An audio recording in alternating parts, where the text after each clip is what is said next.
Hi there, thanks for stopping by. My name is Simon Hurley, and today I'm super excited to be sharing with you guys how to use small stamps that come in the stamp sets. This will help you get just a little more bang for your buck and create really awesome cards using some of those smaller stamps in your set. So let's get started. For both the cards we've created today, we've already pre-cut and scored all the cardstock, so I'm just going to really quickly go through all the sizing. Here are all the different pieces that we've made. This is going to be a panel that we put on for our background for the lemon card. So this is 4 inches by 5 1/4.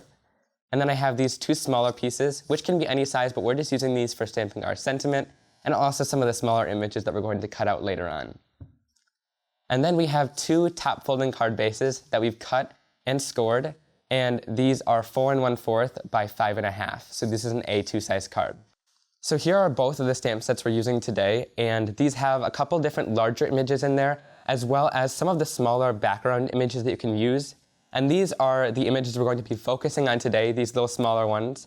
So for the first lesson on the action wobble, you'll notice that we only used the bear and didn't really focus on these lemons, and this is what we're using to create a full card today. And then for these little smaller images, we're using these to create our own little scene as well. So that gets a lot of use in your stamp sets if you just look at those smaller images and use them in some cards. For a lot of stamp sets as well, there's these die sets that coordinate with a lot of the larger images, but they also have a bunch of the smaller images as well in them. So we're going to be using these to cut out some of our images today, and they save a ton of time, which is really awesome. So for the first card, let's start off with our stamping. I'm going to grab that card panel that's going to go on top of the card, and this is going to be where we'll stamp our background. And we're using this Hug stamp set from Concord and 9th that we used in the lesson about the action wobbler. So I'm just going to peel this lemon stamp up, and we're creating the full background just with one stamp. So I'm just going to mount this onto my acrylic block. And then we're going to do all of our stamping today with the Memento Tuxedo black ink, which is Copic friendly so it won't bleed later on. So to start off by stamping this image and lining everything up perfectly, we're going to use this little border that's around the stamp that has a little bit of extra polymer, and that will help line up the stamp later on. So we're going to ink it up, and then just choose a place to stamp it on your card, and this is going to be the start of your design. So after stamping it, we're going to create the pattern around it. And so I just used that little layer of polymer around the outside to line up the rest of the stamp.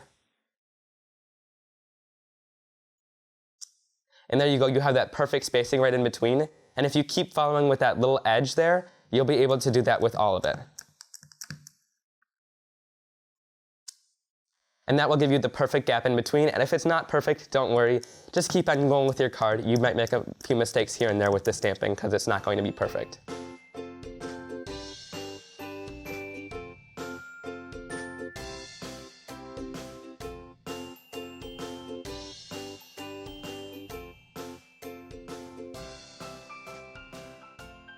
So after we've completed our stamping for all of these little lemons, we're going to start on our coloring here. You're going to want to give this a little bit of time to dry in between, but the ink should kind of set into the paper. So we're going to be using Copic markers for the coloring again for today's lesson. And I just grabbed about 2 or 3 colors for each one. We're using 2 colors for the insides of all the different fruits. And then for the outside layer, we're using the darker color that coordinates with that. And you're going to want to follow the letters on them. So here is all the Y families, and then follow the numbers and pick some numbers that are pretty similar together, and that'll help them blend together. So I'm going to start off with the medium shade of color, and we're going to start off with 1 row of the lemons here. I'm going to create other colors in the different rows to create kind of a pattern.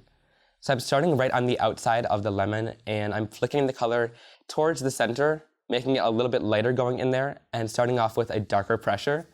This will just create the darker color right on the outside and give it kind of a shadow. Now also, if you go a little bit into the rind of the lemon, it's totally fine because we're going to be coloring that in with a darker color later. After going around the edge with the darkest color, we're going in the middle with the lighter one and just kind of blending that all out. And you'll want to go over the whole thing. That way it'll create that lighter in the center, and it'll make it even darker on the outside. And that'll kind of blend the whole color together. So continue on with this with your first couple colors, and I'll be right back.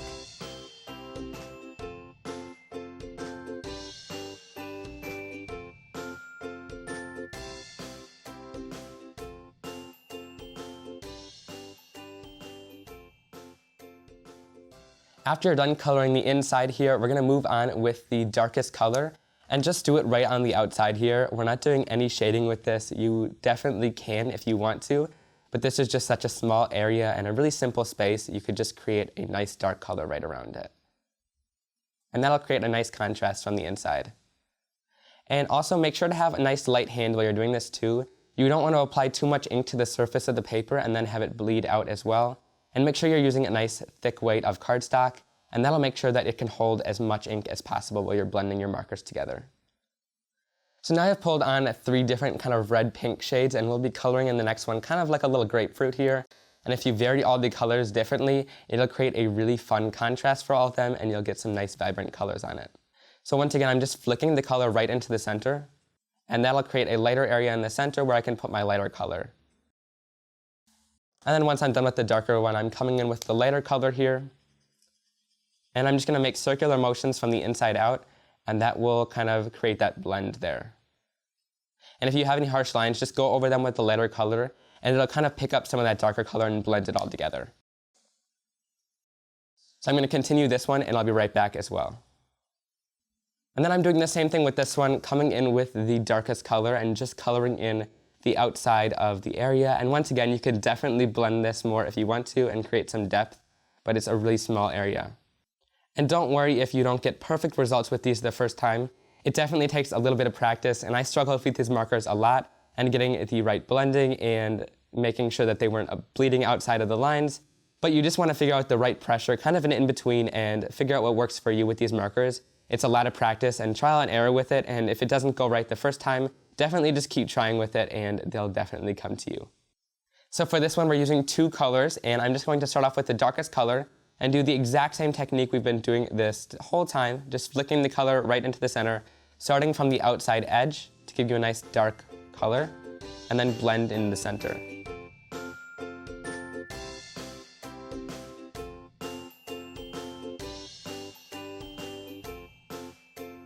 So for the background today, I'm coming in with a C5, which is just a cool gray marker. You can really bring in whatever color you want here, but just stick with a neutral tone that's a little bit darker than a lot of the colors we were using today and will really stand out against it.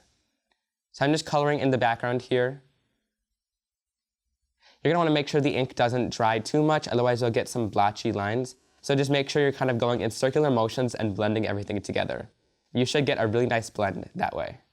So just continue going around the lemons. You can also add some shading around them as well with some of the darker colors, but I feel like the background can just be one flat color so that the lemons can stand right out against it.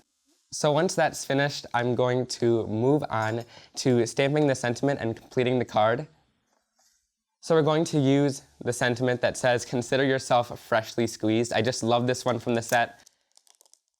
So we're just gonna pull it off and add it right onto an acrylic block. And then we're gonna be stamping it right onto the cardstock. So I just grabbed a little piece of cardstock here, and we're gonna be cutting it out after we're done. So we're using some archival ink here to make sure that the sentiment is nice and bold black. And this will give us a nice crisp image. So just ink it up, and then just stamp it right down onto your sheet, making sure you got some nice good pressure there. And there you go, you have your stamped sentiment. After that's complete, we're going to do what we've been doing for a lot of these different lessons. We're gonna cut the sentiment out and add it right onto a card. So I'm using these scissors today that have a nice spring in them, so it kind of assists you and pushes it back out, and these are really nice to use. Just make sure you have a scissors with a nice small blade on it so you can get into those detailed corners and stuff. So I'm gonna start off by just cutting around some of the image to remove a lot of the different papers. And then we're gonna create a little border right around it.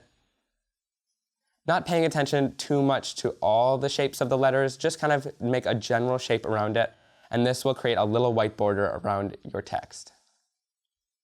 I find that moving the paper is super helpful instead of moving your scissors to get a nice smooth line across the whole surface. And this is a super easy and fun way to kind of create a sentiment as a focal point and give it lots of nice detail around the edge.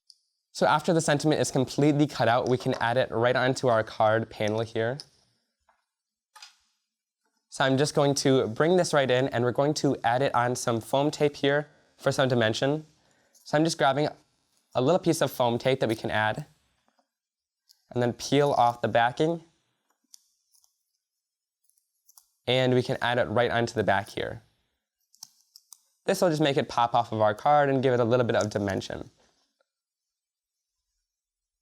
So just make sure that's nice and lined up. You can use the grid lines on your mat as well to do that, to just make sure the sentiment is nice in the center. And once you guys are finished with that, the card is almost complete. We're just going to grab the top folding card base, and this will have a little bit of a white border around it. We're going to grab some adhesive, a little tape runner here, and just run the tape along the edge of your card.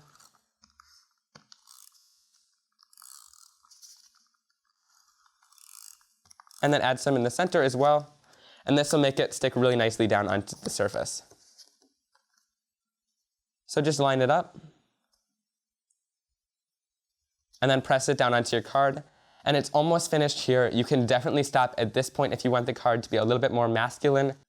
But if you want to add a little bit more shimmer to it and some extra detail, you can just add some Wink of Stella onto some of the little pieces of fruit here. So I'm just running it over top, and this is a little clear glitter pen, and so once it's dry, no glitter will come off the surface, but it just adds a little bit of sparkle and shine to your card. So I'm just doing it to a couple of the little pieces of fruit here, and this just makes them have a little bit more detail. So once you're done with that, the card is then complete, and let's move right on into our second card. Now we're going to move on to the second card where we're building a simple scene with some of the smaller stamps in the set. So we're going to grab this stamp set from Waffle Flower called Barren Bird, and we're just going to use some of the smaller images like the mug and the flowers. So I'm just going to grab these out of the set, but feel free to use whatever small stamps you have at home to build your scene. So I'm just going to grab some acrylic blocks and mount both of these stamps onto there.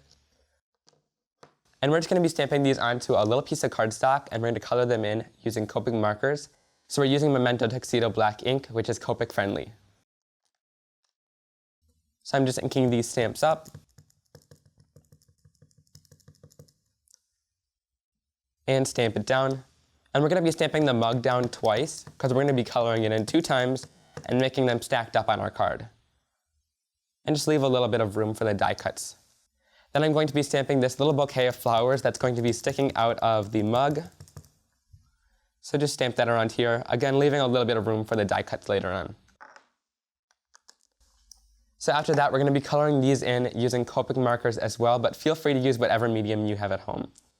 So we're just going to do some simple blending here, starting off with the darkest color, and we're going to start off right on the edge and then flicking the color right into the image.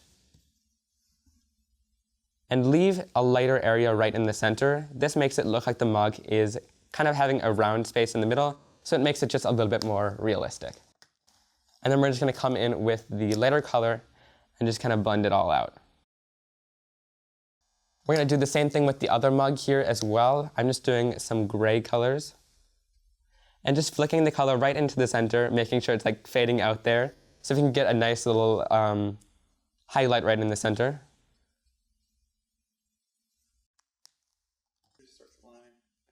And then we're just going to blend it all in using a lighter gray Copic marker.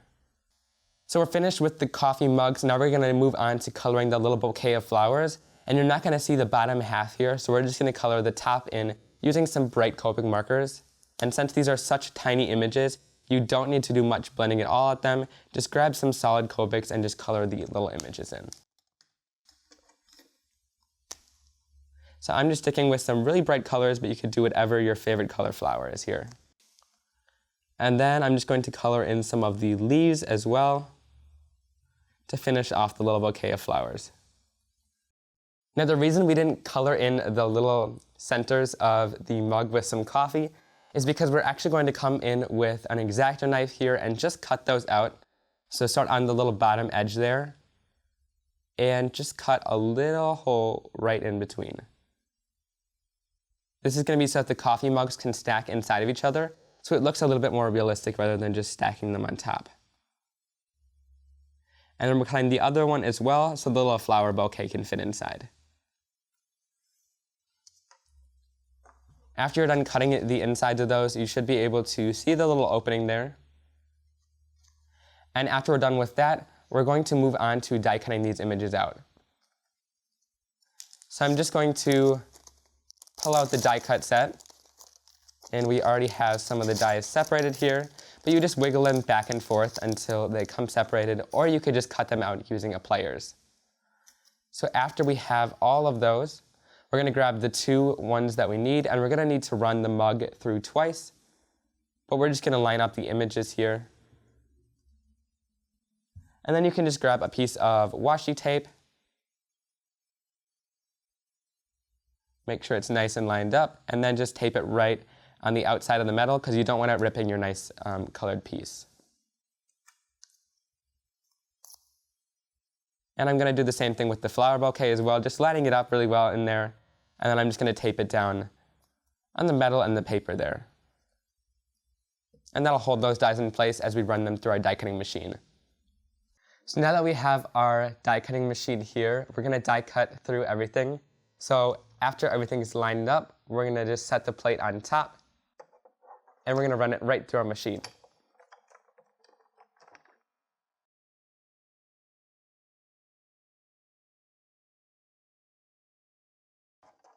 So after that's all finished, your little pieces should be cut out with a nice little white border around it. And we're going to do the same thing with the other coffee mug as well. We're going to cut it one more time. So after all the pieces are all die cut out here, we're going to be assembling them all together for the scene on our card.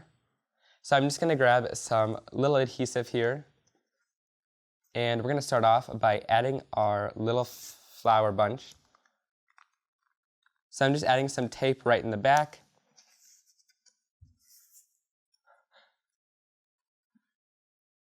And I'm just going to add this right inside. Just slip it inside, and then you can push down for the adhesive to stick it down. And that's just so that the little flowers can sit inside there. And we're going to do the same thing, just adding this gray one right inside here. And then you can stick some adhesive back there as well to make sure that it sticks down nice and well. So we're just going to complete our scene by taking our image and kind of lining it up right in the center of our card. And we're going to make a little mark where the bottom of our mugs will sit. So just trace the little bottom there. And then you'll have this little pencil marking on your card. And we're going to create a little shadow for the mugs underneath there. So we're going to grab our Copic markers and just feather out some color right from that edge. And you can make as dramatic of a shadow, or you can just skip this step if you want to. And that pencil line just helps so you can go out from there. And make sure that the color is darker right around there and then kind of fade it out a little bit. And if you want to, you can even make it just a little bit darker and bring in a different darker color gray here to kind of fade it out. And you can blend that together as well just by going back and forth between the markers. So now I'm just going to grab a little piece of foam tape here, rip it off, and we're just going to be using this to adhere our whole piece onto our card. And this will also make the back just a little bit more sturdy as well. So once that's stuck on there, you can just add it right into that little place where you added the shadow on the card. Just make sure it's nice and centered. And then we're going to need a little sentiment right below it, and that's almost finished. So I'm just going to grab the sympathy sentiment that just says, "Feel better soon," and I love this to go along with this little flower image and the coffee mugs. And we're just going to grab one of the small acrylic blocks to line this image up on our card. So I'm sticking it down, and then I'm going to use the archival ink to get a nice crisp image on the card. So just ink it up, and then you can stamp it right down onto your card, just right below that image that you created. After you're finished with that, you can choose to be done here, but we're going to just add a little bit more embellishment with the wink of Stella. So I'm just going to add that to some of the flowers. And also I'm going to add it just a little bit to some of the mugs, just from one side of it, kind of like we flicked the little Copic marker in. We're going to do that same thing with the wink of Stella.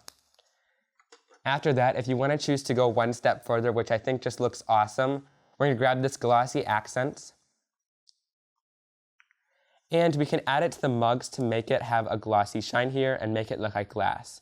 So just add a little thin layer of glossy accents here. If you ever want it to dry, just keep that layer nice and thin, and it'll still give you that dimension and shine you wanted. And it'll dry in about 1 to 2 hours, so just let it sit on a flat surface so that it can have nice time to dry there. Also, if you notice any bubbles in your glossy accents, you can just poke those out with a little pokey tool as well. There's not many in mine today. So I'm just completing that nice smooth layer of the glossy accents, and we'll set that aside to let it dry, but your card is finished right here. Thanks so much for stopping by today and learning just a little bit more about how to use some of the smaller images in the stamp sets. I really loved showing you guys how to create little backgrounds with them and also creating a scene with some of the images from the set. I hope you guys will try some of these techniques at home, and I hope to see you very soon for another lesson.